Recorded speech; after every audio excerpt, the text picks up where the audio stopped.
Hello everyone, আসসালামু আলাইকুম। আমি শাকিল। তো statistics and data analytics with Python প্লেলিস্টের নতুন একটা ভিডিওতে আপনাকে ওয়েলকাম।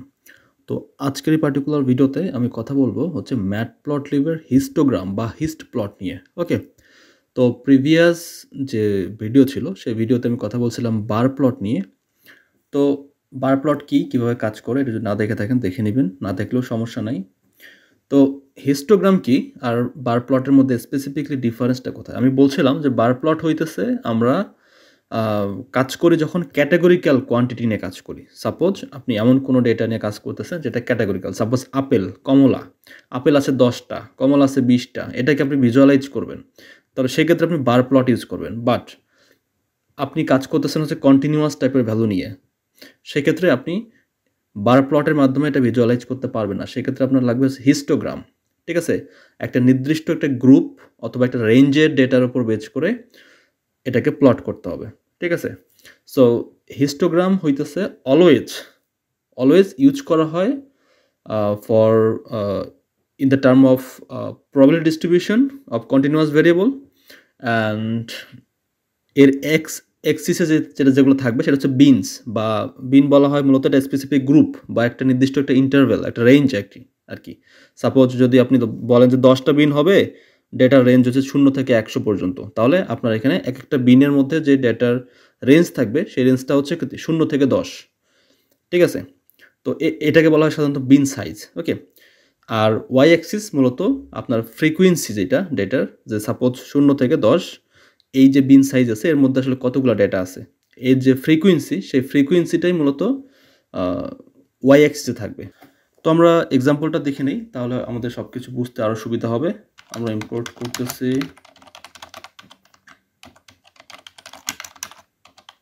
একটা সিম্পল একটা ডেটা সেট নিয়ে নিই। আচ্ছা, আমরা এই কাজটা আমরা করতে পারি, নামপাই দিয়ে একটা সংখ্যা জেনারেট করতে পারি। যেমন ধরেন আমরা প্রিভিয়াসলি দেখছিলাম যে নামপাই দিয়ে কীভাবে আসলে র্যান্ডমলি ডেটা জেনারেট করা যাইতে পারে। সাপোজ এরকমভাবে np.random.rand_n। হ্যাঁ, rand_n মানে হইতেছে এখানে আমি আসলে নর্মাল ডিস্ট্রিবিউশনের জন্য ডেটা জেনারেট করব। ফর এক্সাম্পল আমি 2000, 2000 ডেটা জেনারেট করব। এটা কিন্তু নর্মাল ডিস্ট্রিবিউশনের জন্য, নর্মাল ডিস্ট্রিবিউশন। এখন নর্মাল ডিস্ট্রিবিউশন কি, এটা আসলে এভাবে বলা আসলে সম্ভব না, কারণ নর্মাল ডিস্ট্রিবিউশন বোঝাতে গেলে আপনার এখানে স্কিউনেসের ব্যাপার আসবে। তারপর হইতেছে অ্যাকচুয়ালি আচ্ছা, আমি ট্রাই করতেছি যতটুকু বোঝানো যায়। হোয়াটএভার, আমি একটা আইডিয়া দেওয়ার ট্রাই করবো। হোয়াটএভার। সো আমরা ডেটা নিয়ে নিলাম। হ্যাঁ, আমরা ডেটা নিয়ে নিছি। এখন আমরা কি করব, আমরা এখানে প্লট করব, সেটা হচ্ছে মূলত হিস্ট প্লট, তাই না? So plt.histplot। সো এখানে যদি আপনি বলে দেন ডেটা, তাহলে দেখতে পাবেন আপনার এটা, সরি আমাকে বলতেছে হিস্ট প্লট নাই। ও মাই ব্যাড, আমি এখানে হিস্ট প্লট কেন দিছি, অনলি হিস্ট দিতে হবে আমাকে। ওকে, আই থিঙ্ক আচ্ছা এটা চলে আসছে। হ্যাঁ, এখানে চলে আসছে। আসলে এখানে আমি কোনো কিছু দিই নাই, ধরেন বিন সাইজ বা এভরিথিং আদার্স যে প্যারামিটারগুলো আছে কিছু দিই নাই, যে বিন আছে, তারপর আদার্স যে প্যারামিটার। আচ্ছা, আমি এগুলো একটু মডিফাই করে দিই, তাহলে বাকিগুলো আসলে ইজিলি হয়ে যাবে। তো এখানে আমি দিছি হচ্ছে বিন সাইজ 30 দিছি, কালার দিছি হচ্ছে অরেঞ্জ কালার, আর এডজ কালার দিছি হচ্ছে ব্ল্যাক। তো দেখি কি আসে। ওকে, আমার এখানে বলতেছে ইনভ্যালিড, ও সরি, এবার আই থিঙ্ক ওকে ওকে ঠিক আছে।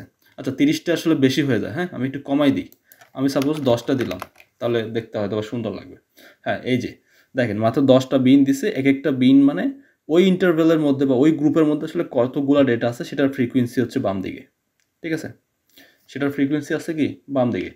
এখন এখানে আচ্ছা, আমরা অরেঞ্জ কালার দিচ্ছি, এটা খুব একটা ভালো লাগতেছে না আমার কাছে, আমি এটা ব্ল্যাক দিতে পারি, ব্ল্যাক। আর এডজ কালার দিচ্ছি হচ্ছে হোয়াইট।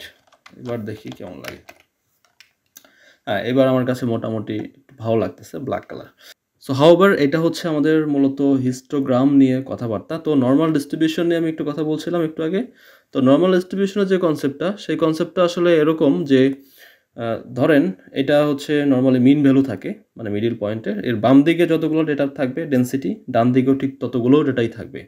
ঠিক আছে, আর এই পয়েন্টে আসলে মিন মিডিয়ান মড সব কিছু আসলে সমান হবে, আমরা সামনে গেলে দেখতে পারবো। মানে এটা one kind of symmetric distribution, মানে আয়নার সামনে দাঁড়াইলে আপনি এদিকে যা দেখবেন ওইদিকেও ঠিক অপর দিকে ঠিক তাই দেখবেন, যদি সেটা আসলে আদর্শ নর্মাল ডিস্ট্রিবিউশন ফলো করে। যদিও নেচারে আসলে সরাসরি 100% এরকম ডিস্ট্রিবিউশন আসলে পাওয়া যায় না রিয়াল ডেটার ক্ষেত্রে, বাট এটা আসলে রিয়ালভাবে প্রুভ করা না গেলেও আসলে এটা ওই খাতা কলমে প্রুভ করা যায়। আমি খাতা কলমে প্রুভ করে দেখাবো আপনাদের, সমস্যা নেই। তো নেক্সট ভিডিওতে আবার দেখা হচ্ছে ইনশাল্লাহ। সে বন্ধু ভালো থাকবেন। আসসালামু আলাইকুম।